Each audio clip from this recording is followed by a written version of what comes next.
Salut tout le monde, bienvenue à La Chapelle en ligne. Mon nom est Louis-Pierre et je fais partie de l'équipe du studio de La Chapelle. Toutes les semaines, il y a des personnes qui se joignent à nous pour une première fois. Si c'est ton cas, je veux te souhaiter la bienvenue. La Chapelle est une église pour ceux qui n'y vont pas et on espère que ce que tu vas vivre aujourd'hui va te donner le goût de venir en personne nous voir. Sans plus attendre, on écoute le message de pasteur David Potier et je te revois un peu plus tard. Hey, bon matin tout le monde! Ça va bien? Si ça va pas bien, t'es à la bonne place. Je veux saluer tout notre auditoire sur Internet.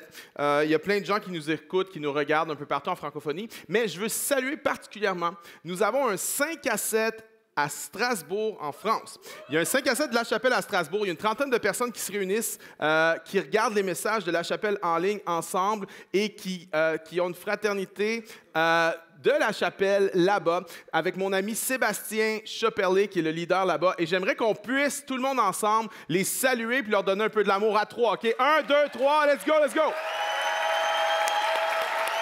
Bonjour nos amis de Strasbourg! Aujourd'hui, nous allons parler de notre engagement envers J'aime ma ville, cet organisme communautaire avec lequel La Chapelle est partenaire depuis plusieurs années maintenant. J'aime ma ville est présent à Montréal, Québec, Gatineau, et c'est un organisme de bienfaisance qui, ici à Montréal, a une banque alimentaire tout au long de l'année. Un programme de parrainage pour les nouveaux arrivants. Il y a des gens qui se portent volontaires pour accueillir, pour entourer les nouveaux arrivants dans notre ville. J'aime ma ville a également un programme de persévérance scolaire pour remettre des bourses de persévérance scolaire ciblées sur des jeunes racisés. J'aime ma ville a également un programme de rentrée scolaire où on fournit les effets scolaires gratuitement à des dizaines et des dizaines d'enfants et de jeunes. Et il y a une gang de La Chapelle qui sont en train de s'entraîner à courir un demi-marathon pour ramasser des fonds pour ça. Leurs photos vont apparaître là. Ah ben oui, on les voit très bien de dos, hein, c'est génial. Mais cette gang-là, je voulais les honorer. On les honore de dos. Mais ils sont dévoués. Toutes plein de choses que J'aime ma ville organise tout au long de l'année. Mais en plus de ça, il y a 2 semaines d'activités intensives. Une au printemps et une dans le temps de Noël. Et cette année, du 3 au 10 juin, J'aime ma ville organise 21 projets et a besoin de 300 bénévoles. Et mon objectif, c'est qu'on puisse trouver ces 300 bénévoles aujourd'hui. OK?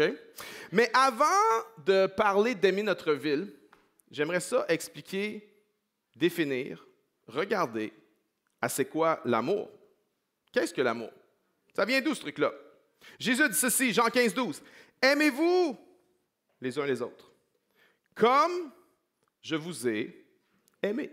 C'est les paroles les plus célèbres de Jésus. Il n'y a pas des paroles de Jésus, je pense qu'il n'y a pas des paroles de n'importe qui plus célèbres que celle-là. Aimez-vous les uns les autres. Et avant de se lancer là-dedans, posons-nous la question, c'est quoi l'amour? On a posé la question à des enfants âgés entre 4 et 8 ans, qu'est-ce que l'amour? Et on a eu des réponses assez intéressantes. Un enfant dit, l'amour, c'est quand tu vas manger au McDo avec quelqu'un et que tu lui donnes de tes frites sans l'obliger à te donner les siennes. Si ça, c'est la définition de l'amour, je peux vous dire que mes enfants ne m'aimaient pas fort quand ils étaient petits. Un autre enfant dit, l'amour, c'est quand ton chien te lèche la face après que tu l'as laissé tout seul toute la journée. Et tout le monde dit, non, c'est dégueulasse, c'est dégueulasse.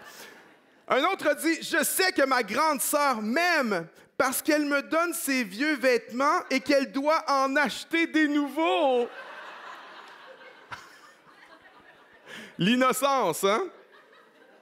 En voici un dernier. Un enfant dit, l'amour, c'est quand une fille met du parfum et qu'un gars met de l'après-rasage et qu'ils sortent ensemble pour se sentir l'un l'autre.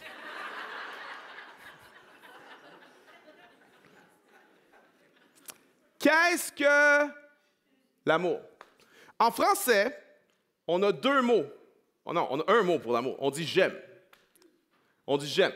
J'aime le baseball, j'aime mon chien, j'aime ma femme. On dit j'aime. Mais on est-tu d'accord que j'aime mon chien puis j'aime ma femme, c'est pas tout à fait la même affaire, right? En anglais, il y a 2 mots. Like et love. Ça donne un peu plus de précision, un peu plus de contexte.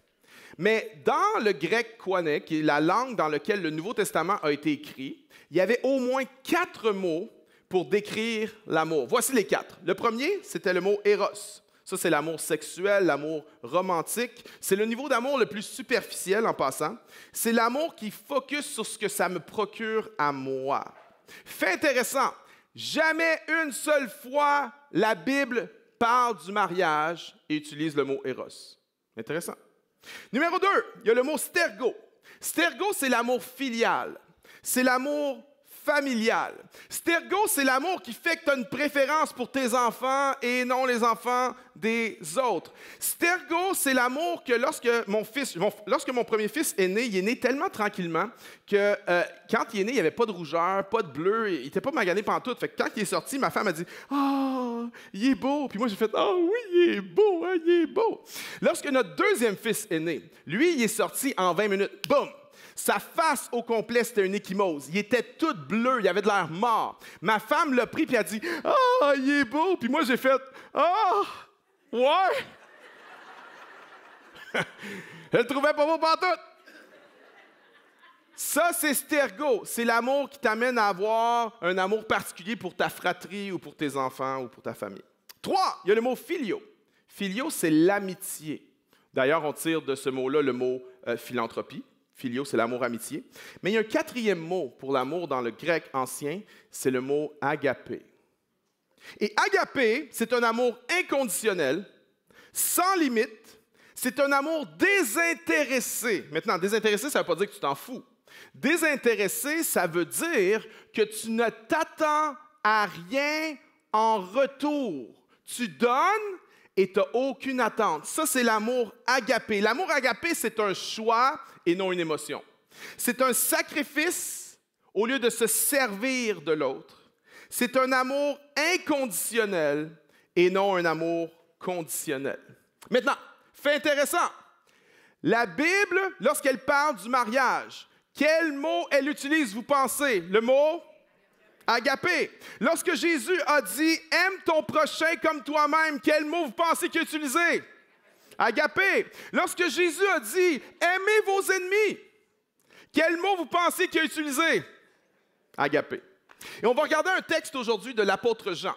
Jean était un des 12 disciples de Jésus, un des 12 apôtres. Et Jean est celui qu'on connaît comme étant l'apôtre de l'amour. Et dans la lettre de 1er Jean, il va faire un speech. Dans 1er Jean, chapitre 4, les versets 9 à 12, c'est un court texte. Mais dans ce speech sur l'amour, Jean va utiliser le mot amour 8 fois.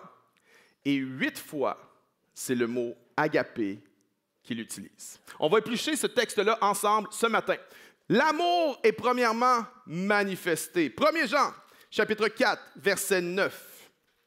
Voici comment l'amour de Dieu a été manifesté envers nous. Dieu a envoyé son Fils unique dans le monde, afin que nous vivions par lui.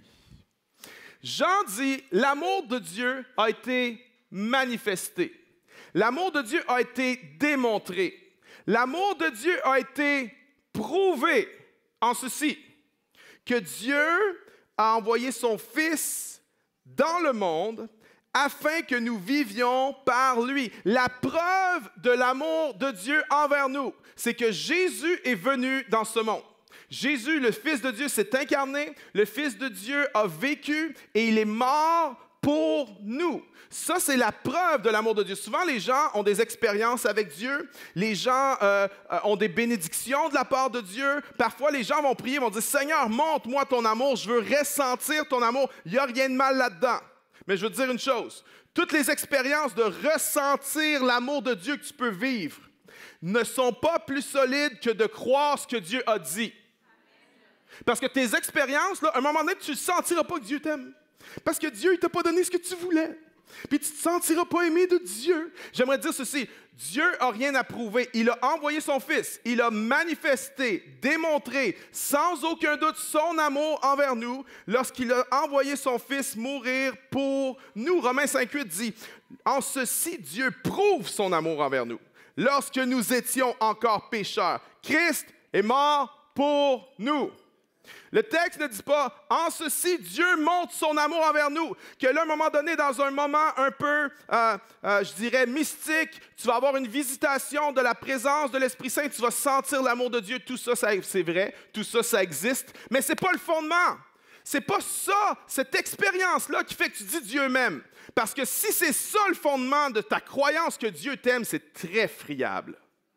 C'est très volatile. Non, Dieu a dit dans sa parole, il a prouvé son amour pour toi. Il a envoyé son Fils, Jésus-Christ, mourir pour toi. Il a prouvé son amour, déjà. Alors que nous étions pécheurs, Christ est mort pour nous. L'apôtre Paul va dire dans Éphésiens 1:4, et je le lis ici dans la traduction de Message, c'est une traduction anglophone, mais j'ai adapté en français. « Bien avant d'avoir posé les fondations de la terre, nous étions dans sa pensée. Il avait fait de nous le focus de son amour. » Bon, je sais que le mot focus, ce n'est pas un mot français, mais bon. « Il y a bien longtemps, il avait décidé de nous adopter dans sa famille par Jésus-Christ. Quel plaisir il a pris à planifier cela. » Bien avant d'avoir posé les fondations du monde. Tu dis bien avant quoi? Bien avant Genèse 1:1. Bien avant d'avoir créé le monde. Tu dis, mais il y avait un avant, rien? Oui, il y avait un avant, OK? En d'autres mots, avant que tu existes, toi, Dieu t'aimait, toi. Avant que tout soit créé, tu étais déjà sur son cœur. Il avait déjà son amour pour toi. Tu dis, mais voyons, tu peux pas... Explique-moi ça, pasteur, qu'avant même que j'existe, je ne peux pas te l'expliquer. Mais si je pouvais expliquer tout de Dieu, il ne serait pas Dieu. Si je pouvais expliquer Dieu parfaitement, Dieu, ça serait moi, puis on serait dans le trouble, je vous le dis. Mais avant même que tout existe, pense-y, là, avant même que Dieu crée quoi que ce soit, tu étais déjà aimé de Dieu. Et ce n'est pas parce que tu le méritais, c'est pas parce que tu étais un bon garçon, que tu avais fait des bonnes choses ou des mauvaises choses. Non, non, non. C'est parce que Dieu, dans son amour, avait choisi de t'aimer d'un amour infini. L'amour de Dieu a été manifesté. Maintenant, Jean va nous expliquer l'amour.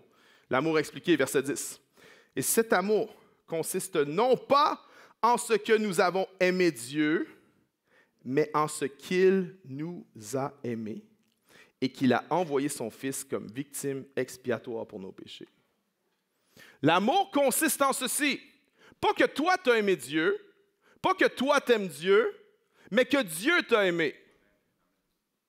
Oh, Dieu veut qu'on l'aime de tous nos cœurs, de toute notre âme, de toute notre force, de toute notre pensée. Mais lorsqu'on aime Dieu, lorsqu'on a la capacité d'aimer Dieu, c'est parce qu'il nous a aimés en premier. Tu serais incapable d'aimer Dieu si Dieu ne t'avait pas aimé avant. Tu serais incapable de choisir Dieu si Dieu ne t'avait pas choisi avant. Tu serais incapable de servir Dieu si Dieu ne t'avait pas servi avant. C'est important de comprendre ça. Des fois, on dit, j'ai trouvé Dieu. Non, c'est Dieu qui t'a trouvé. Puis parce que Dieu t'a trouvé, ben, tu as trouvé Dieu. OK? Des fois, on dit, j'ai choisi Dieu. Non, c'est Dieu qui t'a choisi. Mais parce que Dieu t'a choisi, tu peux choisir Dieu. Vous comprenez? OK? Mais c'est important d'avoir une bonne théologie. Sinon, notre croyance repose sur rien. Si ta croyance en l'amour de Dieu repose sur un moment où tu ressens l'amour de Dieu, c'est très friable, c'est très fragile. Tu as besoin de quelque chose de plus deep que ça. Non, non. Dieu prouve son amour. Même si tu as la tête dans ton oreiller en train de pleurer puis tu ne comprends pas ce qui se passe, Dieu a prouvé son amour. Il a envoyé son Fils. Je n'ai pas besoin de quelque chose de plus. Si je ressens la présence de Dieu et que ça vient faire du bien à mon âme, gloire à Dieu. Dieu fait ça. Il y a des moments comme ça. Mais ce n'est pas le fondement de ma foi. Le fondement de ma foi, c'est que Dieu a déjà prouvé son amour. Le fondement de ma foi, c'est pas que j'aime Dieu. Le fondement de ma foi, c'est que Dieu m'aime. Vous comprenez? L'amour expliqué, Jean dit, c'est que Dieu nous a aimés en premier. Combien de fois tu as tourné le dos à Dieu? Combien de fois tu as été rebelle envers Dieu? Combien de fois Dieu t'a sorti du caca? Puis que tu es retourné dans le caca? Mais c'est Dieu qui prouve son amour envers nous. C'est ça notre sécurité. C'est ça la fondation de notre foi. Jésus est mort à ma place. Jésus a pris ma place. La colère de Dieu a été déversée sur lui. Il y en a qui disent, la colère de Dieu, parle pas de ça, Dieu n'est pas en colère. Si Dieu n'était pas en colère, Dieu serait mauvais. Tu ne crois pas? Quand tu entends parler qu'un enfant a été violé, là, es-tu en colère? Oui, j'espère. S'il n'y a pas de bonté en nous, on ne se met pas en colère pour rien. C'est parce que Dieu est bon qu'il se met en colère. Et la colère de Dieu, lorsque Jésus est venu, il a pris le poids du péché, il a pris la punition du péché, il a absorbé en lui-même la colère de Dieu pour que la colère de Dieu ne soit pas déversée sur nous, mais qu'on puisse bénéficier de la justice de Dieu. Que lorsque je suis en Jésus-Christ, lorsque je crois en lui, je ne suis pas bénéficiaire de la colère de Dieu. La colère de Dieu a été payée. Je suis bénéficiaire de la justice de Dieu. Je suis justifié par l'œuvre de Jésus. Ça, c'est l'amour. Ça, c'est le plus grand marque d'amour que l'humanité n'aura jamais connu, mes amis. Numéro 3, l'amour redonné. Verset 11. Bien-aimés, si Dieu nous a tant aimés, nous devons nous aussi nous aimer les uns les autres. Vois-tu, ça ne commence pas par « aimez-vous les uns les autres ». Ce n'est pas là que ça commence. Ça commence par Dieu a manifesté son amour en Jésus-Christ. Dieu nous a aimés le premier. Je reçois l'amour de Dieu. Et parce que je reçois l'amour de Dieu, maintenant, je suis appelé à aimer l'autre. Quand je donne à quelqu'un, c'est parce que Dieu m'a donné en premier. Quand je sers quelqu'un, c'est parce que Dieu m'a servi en premier. Quand on sert avec J'aime ma ville et qu'on s'implique, c'est parce que Dieu nous a servi en premier. Aimez-vous les uns les autres. Je pense que c'est les paroles de Jésus les plus connues, mais les plus mal comprises en même temps. Tout le monde est d'accord avec le concept, hein? Tant que c'est abstrait. Tout le monde est all-in. Non, mais là, pas besoin. Tu sais, le discours souvent, la religion, pas besoin de ça. Là. Juste aimez-vous les uns les autres, là. Ah ouais? C'est vrai ce que tu dis. Tu peux résumer tout à ça. Aime Dieu puis aime ton prochain. Mais quand c'est un concept abstrait, tout le monde dit « Yeah, all in ». Mais quand vient le temps de le faire, par exemple, parce que, je ne sais pas pour toi, mais il y a du monde que je ne les aime pas à face. Il y a un genre de personne que je trouve plus dur à aimer. Quelqu'un? Puis on ne veut pas l'avouer. On ne veut pas avouer ça. Mais il y a des groupes de personnes. Puis là, on ne va pas dévoiler nos pires secrets ici ce matin. Mais il y a des groupes de personnes qu'on a plus de difficultés à aimer que d'autres. Puis quand tu es le pasteur, tu te sens 2 fois plus coupable parce que tu sais, comme je suis le pasteur, ça n'a pas de bon sens. Tout le monde est d'accord avec l'idée tant qu'elle est abstraite. Mais quand vient le temps d'aimer quelqu'un qui n'est pas aimable, comment tu fais ça? Tu sais, souvent, on veut être des bons chrétiens. Puis, on se dit, OK, là, il y a quelqu'un, tu l'aimes pas trop, puis tu te dis, ben là, je l'aime pas parce qu'il m'aime pas, puis c'est pas de ma faute, c'est de sa faute. Puis là, tu te dis, ah là, tu lis un passage, aimez-vous les uns les autres, puis là, qu'est-ce que tu vas dire? OK, Seigneur, il faut que je l'aime. Une collègue de travail qui te tape ses nerfs, là, par exemple, OK? Puis à chaque fois là, qu'elle rentre dans la pièce, il y a quelque chose qui te pogne comme... Puis là, tu pries, Seigneur, non, OK, Seigneur Dieu, tu m'as demandé d'aimer mon prochain. Là, tu pries, Seigneur, tu vas m'aider. J'arrive au travail aujourd'hui. Je vais l'aimer, Seigneur. Dans le nom de Jésus, je l'aime. Dans le nom de Jésus, je l'aime. Puis là, tu arrives au travail, tu arrives avant elle, elle n'est pas encore arrivée. Tout va bien, elle n'est pas dans la pièce. Tu parlais avec des collègues de travail, tu as oublié la prière que tu as faite le matin, puis là, tout à coup, ta voix arrivée. Elle a une nouvelle coiffure, en plus. Elle arrive. Puis là, quand ta voix, tu fais « Oh! » Puis là, tu dis « Faut que je l'aime. Faut que je l'aime. » Comment tu fais pour aimer quelqu'un qui n'est pas aimable? Comment tu fais pour aimer quelqu'un que tu n'as pas le goût d'aimer? Voici la bonne nouvelle. Tu n'as pas à l'aimer. Là, vous ne comprenez plus rien, hein? Tu n'as pas à l'aimer. Romains 5,5 dit que l'amour de Dieu est répandu dans nos cœurs par le Saint-Esprit. L'amour de Dieu est répandu dans nos cœurs par le Saint-Esprit. Et le mot répandu ici, c'est le mot déverser. Puis nous, quand on déverse l'amour, on a comme une vision un peu, tu sais, un petit peu d'amour par-ci, un petit peu d'amour par-là, tu sais, un petit peu là. Mais c'est pas ça que le mot veut dire. Le mot veut dire, prends le chaudière au complet puis déverse-le. L'amour de Dieu est déversé dans nos cœurs par le Saint-Esprit.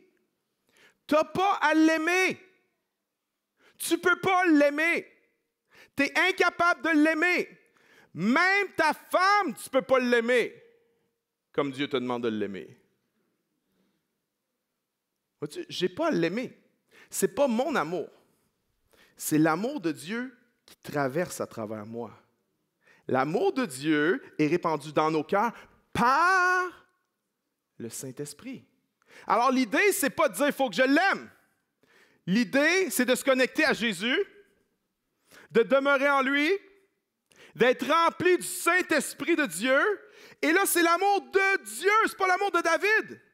L'amour de David, c'est très déficient, c'est très temporaire, c'est très inégal. Il y a plein de préjugés. Non, c'est l'amour de Dieu, que lorsque je me connecte à Jésus, que je demeure en lui, que je suis rempli du Saint-Esprit, l'amour de Dieu coule à travers moi et l'amour de Dieu est déversé. Et là, je produis du fruit, car le fruit de l'Esprit, c'est la paix, la joie, l'amour.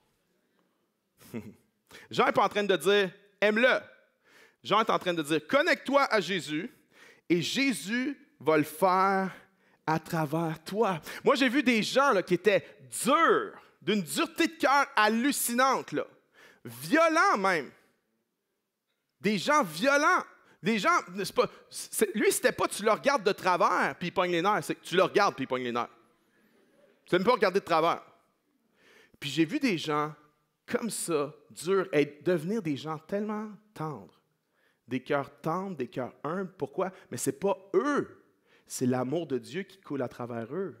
Eux n'ont pas la capacité de faire ça. Dieu t'a aimé avant. Dieu t'a aimé en premier. Et parce qu'il t'a aimé, tu réponds à son amour. Nous, on n'est pas comme ça. Hein? Nous, on aime le monde qui nous aime. on est bon là-dedans. Si tu m'aimes, je t'aime. Tu sais? Mais Dieu est sans relâche. Dieu aime ses ennemis, puis Dieu, avec l'amour, vient changer le cœur de ses ennemis. C'est comme... il y en a, t'as vécu ça, on voit ça de temps en temps, tu sais, une belle fille, là, puis là, il y a un gars, il y a un crush sur la fille, puis la fille, elle veut rien savoir, OK? Elle veut rien savoir, mais le gars, il est persévérant, puis il est rempli d'amour, puis il lâche pas. Puis il lâche pas. Puis tu te dis, lui, je regarde la face, il n'y aura jamais cette fille-là. Mais il est persévérant, puis il lâche pas. Puis la fille est convaincue que jamais elle va sortir avec ce gars-là. Mais parce qu'il l'aime en premier, à un moment donné, des fois, il y a quelque chose qui se passe, puis l'amour naît dans la fille. Puis là, elle-même est surprise. Tout le monde est surpris. Tu dis, voyons donc, qu'est-ce que c'est ça? Il a réussi parce que l'amour, il a persévéré dans l'amour. Il a aimé en premier. OK? On voit ça de temps en temps. Ça arrive de temps en temps. Il y en a, t'es marié, c'est ton mari. Là. Il a persévéré. Tu n'aurais jamais pensé marier ce gars-là. Puis tu es marié avec lui aujourd'hui parce qu'il a persévéré. Mais, au niveau humain, là, s'il n'y a jamais de réponse, à un moment donné, un gars va passer à un autre appel, OK? Même les plus persévérants d'entre nous. Mais Dieu, lui, non. Il ne passe pas un autre appel. Il aime agapé. Il aime inconditionnellement. Il aime sans relâche. Combien de fois j'étais son ennemi? Combien de fois j'ai tourné le dos? Combien de fois je suis retourné dans la boue? Mais il m'aimait sans relâche. Et l'amour de Christ nous presse. L'amour de Christ nous étreint. L'amour de Christ nous attire à lui. Et une fois qu'on a connu l'amour, on est appelé à laisser l'amour de Dieu couler à travers nous, par le Saint-Esprit, se répandre sur les autres. Alors pourquoi on veut aider? Pas parce qu'on est des bonnes personnes. Non, on veut aimer parce qu'on a été aimé. Puis qu'on veut que les gens connaissent l'amour de Dieu à leur tour. Verset 12. Personne n'a jamais vu Dieu. Si nous nous aimons les uns les autres, Dieu demeure en nous et son amour est parfait en nous. Jean vient de dire quelque chose de vraiment intéressant. Personne n'a jamais vu Dieu physiquement. Dieu n'est pas là physiquement, on ne peut pas le voir. Mais par l'amour qu'on a les uns envers les autres, les gens peuvent voir Dieu. Lorsque je t'aime et que tu n'es pas aimable, les gens voient Dieu. Lorsque tu m'aimes et que je ne suis pas aimable, les gens voient Dieu. Lorsqu'on s'aime les uns les autres, les gens voient Dieu. C'est par l'amour que vous avez les uns pour les autres que tous connaîtront que vous êtes mes disciples. C'est ça qui se passe quand des gens rentrent ici un dimanche matin. Les gens sont touchés, nouvelle personne à l'église, il se passe quelque chose, parfois les gens pleurent, tellement émotionnel, puis ils n'arrivent pas à l'expliquer. Il y en a qui pensent que c'est peut-être à cause des bons musiciens. On a des bons musiciens, mais j'aimerais dire que ce n'est pas à cause des bons musiciens. Il y en a qui pensent parce qu'on a une bonne organisation. On est bien organisé, mais ce n'est pas à cause de la bonne organisation. Il y en a qui pensent que c'est à cause des messages, des sermons des pasteurs. On a des bons prédicateurs, mais j'aimerais dire que ce n'est même pas à cause des prédications. C'est l'amour de Dieu répandu dans nos cœurs par le Saint-Esprit qui touche les gens. Lorsqu'on s'aime les uns les autres, les gens voient Dieu. Et l'Église du Seigneur Jésus-Christ est appelée à ce que, du moment que les gens voient l'Église, les gens vont voir Dieu. Quand les gens voient l'Église, ils vont voir l'amour de Dieu. Ils ne vont pas voir des gens parfaits, mais ils vont voir des gens qui manifestent l'amour en action, pas en parole seulement. Petits enfants, n'aimons pas en parole et avec la langue, mais en action et en vérité. Parce que s'il n'y a pas les actions, c'est pas vrai. Les actions démontrent tout, les paroles, c'est peu de choses. Aimons en action et en vérité. Lorsque les gens vont voir les actions, ils vont voir Dieu. Quand les gens vont penser à la chapelle, qu'est-ce qu'ils pensent? C'est quoi leur image mentale? Quand les gens vont voir le logo de la chapelle, qu'est-ce qu'ils pensent? C'est quoi leur image mentale? Quand tu vois un logo, ça pop quelque chose en toi. Par exemple, si je vous montre ceci, ce logo, vous voyez ça, vous pensez à quoi? Nike, on pense à quoi? Sport, Just Do It, victoire, compétition. By the way, le graphiste qui a fait ça dans les années 70, la fille, elle a été payée 35 $. C'est dégueulasse. OK. Alors, quand les gens voient ça, on pense à quoi? On pense victoire, performance, right? Quand les gens voient ce logo, à quoi ils pensent? Une bonne bouffe santé. Alléluia! C'est à ça qu'ils pensent. Quand les gens voient ce logo, qu'est-ce qu'ils pensent? Bon, je peux vous dire qu'est-ce que moi je pense. OK, au centre du logo, c'est quoi? C'est pas une fille, non. C'est une sirène. Et dans la légende, qu'est-ce que les sirènes font? Les sirènes chantent pour que les bateaux viennent s'écraser sur les rochers et voler leur argent.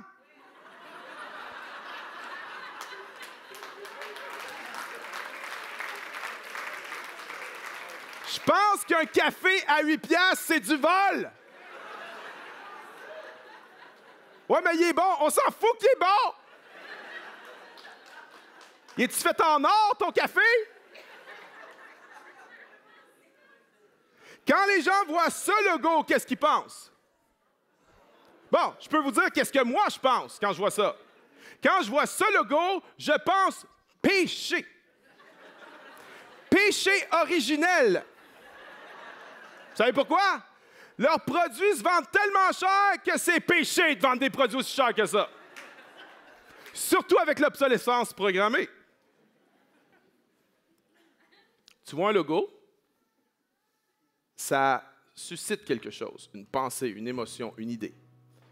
Alors voici la question. Quand les gens voient ce logo,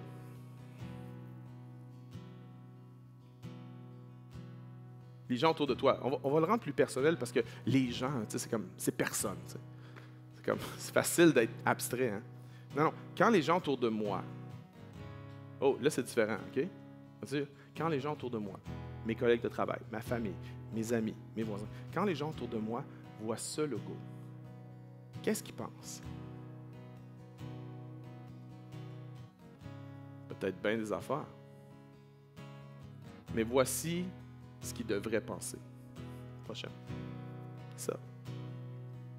Quand les gens voient ce logo, ils devraient penser à ça. Croix, amour. Qu'on a tellement reçu l'amour de Dieu qu'on devient des canaux pour redonner l'amour de Dieu autour de nous. Pour les gens aimables et les non aimables.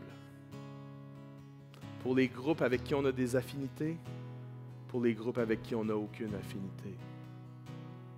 Pour les gens qu'on aime, pour les gens qui nous détestent. Pour nos amis, pour nos ennemis. Vois-tu, une des affaires qui gosse vraiment d'être chrétien, c'est que tu as des ennemis, mais toi, tu n'es pas appelé à en avoir. Les gens peuvent choisir d'être tes ennemis, mais toi, tu ne dois pas être l'ennemi de personne. C'est comme... Mais c'est ce que Jésus a fait. Il dit, aimez-vous les uns les autres comme je vous ai aimé. L'amour de Christ a été répandu à la croix pour tout le monde. L'amour de Christ a été répandu pour ses disciples qui allaient le renier, pour Judas qui allait le trahir. L'amour de Christ a été répandu pour tout le monde à ce moment-là. C'est ça notre appel. C'est l'amour de Dieu a été manifesté en Jésus-Christ. Dieu m'a aimé en premier. Je reçois cet amour. Et parce que je reçois cet amour, je suis un canal pour que l'amour de Dieu coule à travers moi. Et quand l'amour de Dieu coule à travers moi, le monde voit quelque chose. Le monde voit Dieu. Il y a des gens qui commencent à se dire, il y a peut-être quelque chose. Il y a peut-être quelqu'un. Peut-être que c'est vrai. Et alors qu'on donne, on reçoit tellement. Jésus, le Maître lui-même, a dit, il y a plus de joie à donner. Ouais. Alors, à toi qui dis, ah mais là, moi, je suis dans une saison difficile, je ne peux pas donner, c'est tout le contraire. C'est tout le contraire. Je veux dire, si tu es dans une saison difficile, assure-toi de donner. Assure-toi d'aller donner ton temps à quelqu'un. Nous voulons aimer en action parce qu'on a tellement reçu de la part de Jésus. Vous êtes d'accord avec moi? Merci, Pasteur David, pour ce message qui vient nous challenger, nous défier. L'amour de Dieu est tellement grand, l'amour de Dieu est tellement incroyable. Et quand tu réalises la profondeur de cet amour-là, ce que ça prend, c'est que tu le transmettes plus loin. Peu importe ce que tu vis en ce moment, transmets l'amour que Dieu te donne. J'aimerais t'encourager très concrètement cette semaine. Réfléchis à la manière dont tu peux transmettre l'amour de Dieu. Peut-être que tu es à la chapelle ou dans ton église locale et qu'il y a des projets, qu'il y a des manières de t'impliquer, des manières de t'inscrire à la grande mission de Dieu qu'il est en train de faire à la chapelle ou dans ton église. Peut-être qu'il y a des projets autour de toi dans lesquels tu peux t'impliquer bénévolement. Peut-être qu'il n'y a pas tout ça autour de toi, mais tu as certainement un voisin, tu as certainement une collègue de travail, tu as certainement quelqu'un dans ta famille qui a besoin de ressentir l'amour de Dieu, qui a besoin d'un acte très concret d'aide, qui a besoin d'une prière, qui a besoin juste d'un sourire, qui a besoin que tu prennes de ses nouvelles, que tu lui dises que tu es là pour cette personne-là. Alors je t'encourage à le faire cette semaine, puis j'aimerais prier pour chacun d'entre nous. Seigneur, je te prie que tu nous aides à ce que ce message-là, de la profondeur de ton amour, puis de notre mandat aussi de transmettre cet amour-là autour de nous, que ce message-là ne reste pas sans effet dans nos vies. Je te prie que tu viennes nous aider à transmettre cet amour-là, que tu nous aides à être des récipients où cet amour-là puisse juste couler, que cet amour-là puisse atteindre du monde autour de nous. Alors Seigneur, viens nous remplir de ton amour incroyable et viens nous aider à donner concrètement. Montre-nous autour de nous les endroits où tu veux qu'on se déverse, qu'on déverse ton amour. Merci parce que tu vas nous aider à le faire et merci pour ta présence. En ton nom j'ai prié. Amen.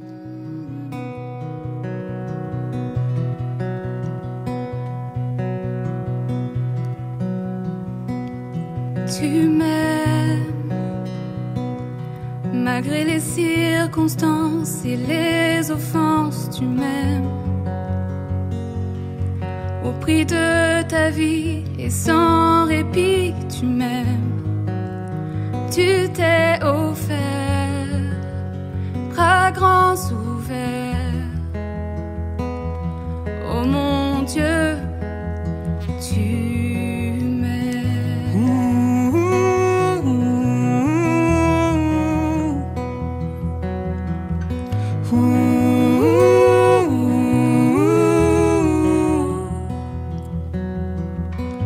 Tu as fait preuve d'autant de grâce à mon égard. Lorsque tu as tout accompli. Mais ta mort n'était pas la fin de l'histoire. Tu es revenu à la vie. Et tu me ramènes à la vie. Car tu m'aimes. Malgré mes circonstances et mes offenses, tu m'aimes. Au prix de ta vie et sans répit, tu m'aimes. Tu t'es offert, bras grands ouverts. Oh mon Dieu, tu m'aimes. À en accepter d'être attaché sur le bois. Et que le ciel détourne son regard de toi. Tu t'es battu pour moi, Jésus. Oh mon Dieu, tu m'aimes.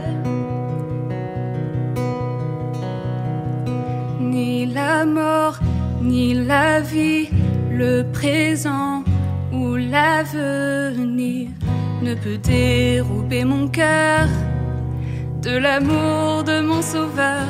Dans les hauts, dans les bas, je le sais et je le crois. Rien ne pourra m'éloigner de toi.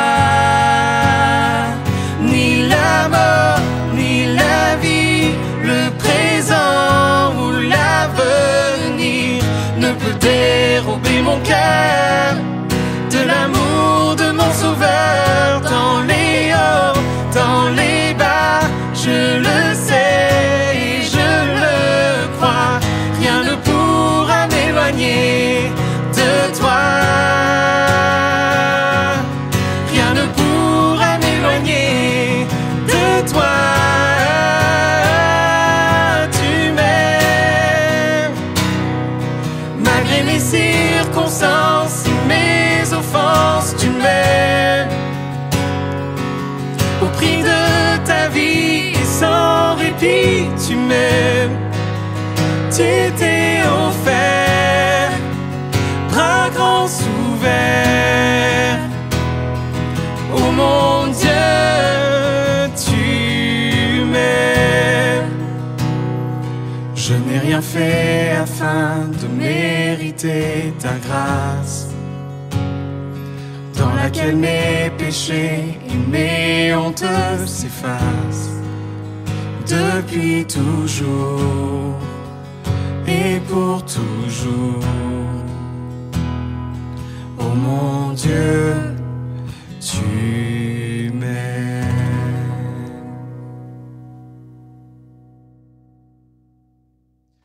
Si tu veux appliquer le message de Pasteur David et aimer en action, on a ouvert les inscriptions pour les activités de la semaine d'implication estivale de J'aime ma ville. Tous les ans, J'aime ma ville organise une semaine intensive d'implication au début de l'été où elle t'invite à tisser des liens vers ta communauté. Cette année, la semaine d'implication aura lieu du 3 au 10 juin prochain à Montréal, Gatineau et Québec. Peu importe où tu es, tu peux te joindre à nos équipes de bénévoles pour tisser des liens, connecter et échanger avec ceux et celles qui en ont le plus besoin. Il reste encore quelques places disponibles. Pour en savoir plus sur les activités, tu n'as qu'à aller au j'aimemaville.com, Implique-toi toute seule ou en gang, tu vas voir, ça fait du bien à l'âme et ça fait du bien à ta communauté. Une autre façon de connecter et de prier les uns pour les autres, c'est de participer à l'After qui se déroule chaque lundi à midi. Tu trouveras le lien pour te joindre au Zoom sur notre site web sous l'onglet After. Merci à tous ceux qui donnent semaine après semaine. C'est grâce à vos dons qu'on reçoit qu'on peut vivre l'Église ensemble toutes les semaines et soutenir J'aime ma ville pour faire une différence autour de nous. Si tu appelles La Chapelle ton Église, je t'invite à donner de façon régulière. Tu peux donner de manière automatique en allant sur notre site web ou notre application mobile. Merci d'avoir été là aujourd'hui. La semaine prochaine, on se retrouve en ligne et on écoutera ensemble Pasteur Josias de La Chapelle Gatineau ou rejoins-nous en personne si tu peux à Montréal, Gatineau ou Québec. Passe une belle semaine.